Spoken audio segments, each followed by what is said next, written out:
Welcome, and thanks for watching Black Enterprise Business Report. I'm Sean Gables. Coming up, financial planners. We show you how to choose the best one for you. Plus, bowling. Our Entrepreneurs of the Week is turning this American pastime into a financial hit. And our new feature, Tech Life, reveals innovations that rewire the world of work. But first, our power player, Angela Guy, is the general manager of Sheen-Carson, one of the leading black hair care products company in the nation. I recently caught up with Angela Guy in her New York offices to talk about how her strategy to increase brand visibility is working.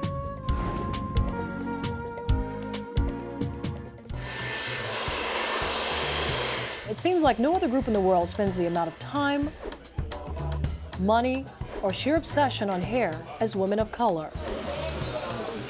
In fact, our tresses have shaped one of the most lucrative industries ever, black hair care. First of all, the ethnic hair care business is estimated to be over $1 billion, okay, and growing.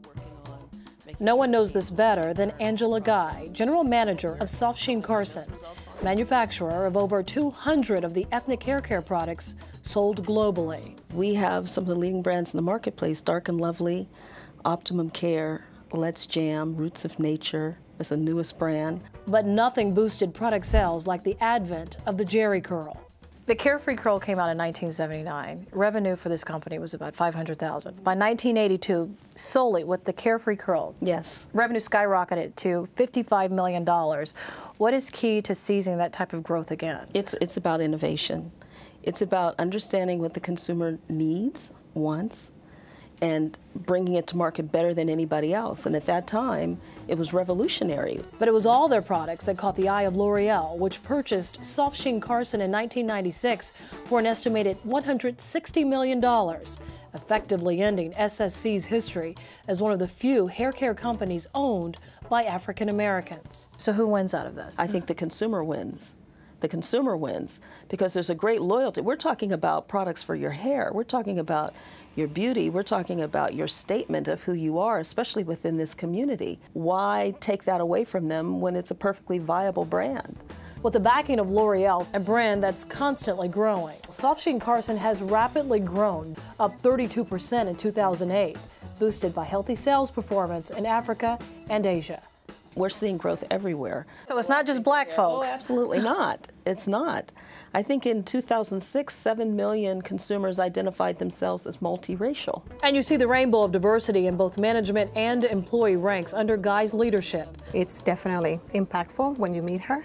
And she always wants employees to be accountable and to have ownership and to be empowered to do what they need to do. You've admitted this, yes, that you're not technologically savvy. Correct. Yeah, I mean, how do you communicate? Well, I communicate one-to-one.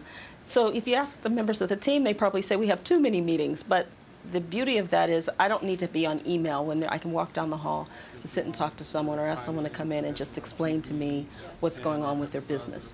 I get a lot more from that interaction than I can get from an email. Does that make a difference in business too? It does, because you get a better sense of whether or not somebody really gets your message. When you're looking face to face with them, you can read the body language, you can get an understanding of whether you've actually connected.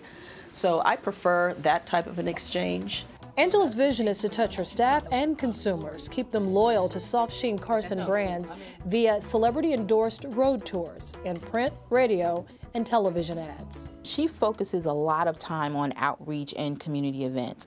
We have several events coming up. She makes sure that we always touch base with her to let her know what's going on. She's at every single event that we do. We've set up a tent. We've brought a moving van to come in and do sampling and hair analysis and give away product and do sweepstakes to get closer to the consumer one-on-one. We have a Sheen-Carson scholarship. We give scholarships at the freshman level to students going to historically black colleges and universities. So it really is about us being there in front of the consumer, knowing our commitment to the communities in which our consumer lives. It's all a dream come true from a small-town Pennsylvania native who literally walked a mile to school every day and paid her own way through college to run the leading ethnic beauty brand in the world. You've paid personal price. Yes. Any regrets? Wow, any regrets? You know, I have to honestly say I have no regrets, because I live by the mantra that all things happen for a reason. So yes, I could say I would love to have been a mother by now. I'm not, but because I'm not and I still have that desire, I've been working very closely with foster and adoptive family services. And so maybe my calling wasn't necessarily to be a natural mother, but to have some influence in somebody else's ability to be a mother is key. I just know the master plan was for me to be able to do what I'm doing today, and I take great pride in my ability to do that and do it well. Coming up, choosing a financial planner will show you what to look for. Plus, these entrepreneurs continue to bold a strike with their successful recreation business.